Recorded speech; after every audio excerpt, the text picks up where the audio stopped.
Binomial distributions. For binomial distribution, we have each observation is classified into one of the two mutually exclusive and collectively exhaustive categories. So mutually exclusive, we learned that in chapter 4, means that they cannot occur at the same time. And then collectively exhaustive means that at least one of them will occur. So those are the first two assumptions that we have. And the third assumption that you need to know is that for binomial distribution, binom means that we have two. So we have two events. Either you have event A or you have event not A. So there's two events. So the example that I gave you here is tossing a coin. If you toss a coin, you can either get heads or tail. So it's either you get heads or you don't get heads. So it's two events. Another example is you have light bulb. So light bulb is either defective or not defective. So it's either A or not A. So you have two events. And that's what the binomial means, right? So you have these three assumptions. First one is mutually exclusive. Second one is collectively exhaustive. Third one is there are two events. And because there are two events, what we have is we have two probability. Probability of pi and probability of 1 minus pi. So if pi is the probability of event A, then 1 minus pi is the probability of not A. Because there are only two events. We have either A or not A. And the reason we have probability pi and 1 minus pi is because the total probability is 100%. And there are only two events.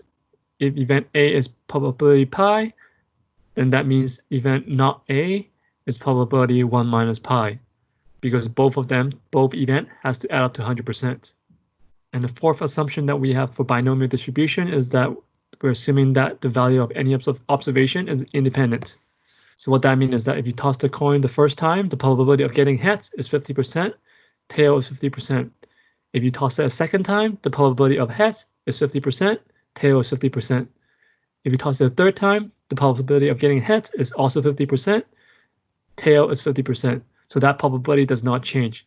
So that means they're independent. So those are the four assumptions that we have for binomial distributions.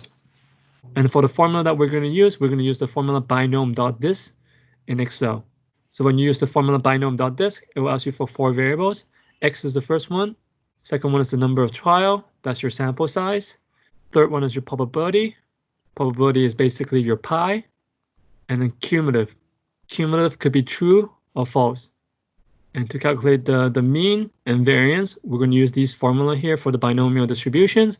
The mean is basically your E of X, which is basically your N times your pi, your sample size, times your probability, your pi. And to calculate the variance, it's N times pi times 1 minus pi. And the standard deviation is just the square root of your variance. So we're going to go for example 2 right now, and I'll show you how to apply these formulas. Example 2, a recent survey reported that 53% of 18 to 29 years old in a certain country owns tablets. Use binomial distribution, complete part A through part E. Part A, what is the probability that in the next 6 people surveyed, 4 will own a tablet? So for part A, what we're looking for is that the probability of X equals to 4. Because we're looking for the probability that in the next 6 people surveyed, 4 will own a tablet. So 4 is our X. We want to find out the probability of X equals to 4. So what is the probability that exactly 4 people will own a tablet? That's what we're looking for. So that's why we're looking for probability of X equals to 4. So once we know what we're looking for, then we can use the formula equal binom.disc. And it will ask you for 4 variables. The first one is the X. X is what we're looking for. X equals to 4. So that's why we put the 4 here. We want to find out the probability of X equals to 4. Next one is your sample size. Sample size is 6. How we know sample size is 6 is because we know that in the next 6 people surveyed, that is our sample size. We're surveying 6 people.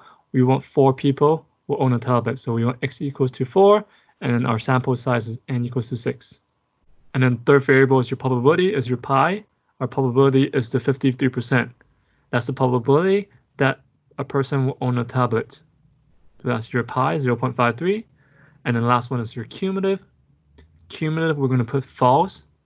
The reason we're putting false there is because we are not looking for cumulative probability.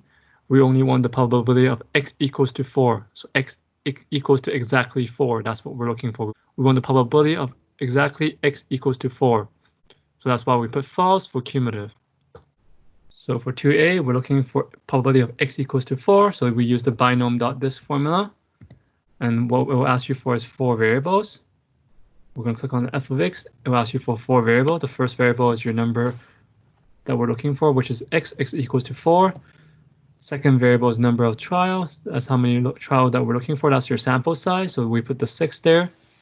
And then the next one is your probability of event. So that's your pi, so 0.53. And then for cumulative, we're going to put false. We're looking for the probability of x equal exactly 4.